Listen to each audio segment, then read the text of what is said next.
So I have a question from a student named Shrikant Mehato. He is from Purulia and he is preparing for JEE mains. And he says that, sir, I have also a question since class 7 or 8. That means maybe at least 3 years or 4 years. When I read the chapter light for the first time, my question is that why does the path of light get bent when it passes through a different medium? And then there are some other things. And then he says that I always take an example like if a body moving in a straight line and it faces a medium that is denser than the present medium, then it will slow down its speed. Rather, it changes the path. And my confusion till now is fresh. You are requested to answer this question. Right, so I take from the last sentence that he has written that if a body is moving in straight line and it faces a medium that is denser than the present medium, then it will slow down. Light also, when goes from optically rarer to optically denser medium, it slows down, the speed decreases.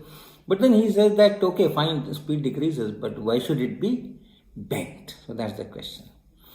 From oblique incidences, remember, if it is a normal incidence, it doesn't bend. So let's see. So the problem is that generally we think light as a ray, a very, very thin ray, a combination of rays. Now, that is an approximation and sometimes it works well. But in reality, light cannot be treated as one single ray combination of such rays. And each ray individually we treat and say that, okay, fine, that's the answer. We cannot do that because light has a wave property and other things. So instead of a small object going, it has to be an extended object.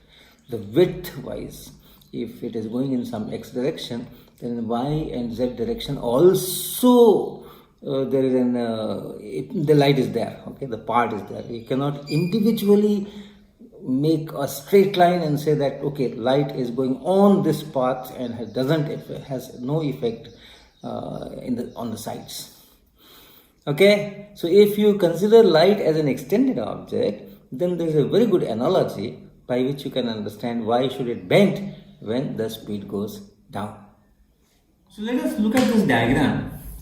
Look at this car. It doesn't look like a car, but let's suppose it is a car, and these are the front wheels and then the rear wheels and the body. And the car is coming from in a line in a particular direction like this. And here are two different media. This is one kind of road, this is bumpy road, and therefore the speed here is, the speed of car here will be lower and the speed of car here will be larger.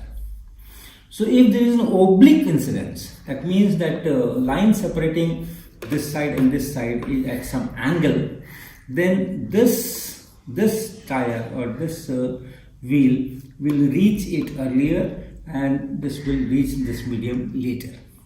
So as soon as this wheel reaches here, it slows down. But it is still going with that higher speed. So what will happen? So if this goes a smaller distance, this wheel goes a smaller distance, and this wheel goes a larger distance, and then if you connect, if this is large and this is slow, and then you connect these two, it will be like this. So originally the line joining the wheel was like this, and now it has become this. So that means the whole car is now bending. So that is how light also behaves. Light is not a single ray, it is an extended object. You cannot treat one line as light, and therefore part of that light will reach, that one unit will reach earlier, which will slow down immediately, and the other parts will reach later, and then they will travel more distance, and hence the path will be bent.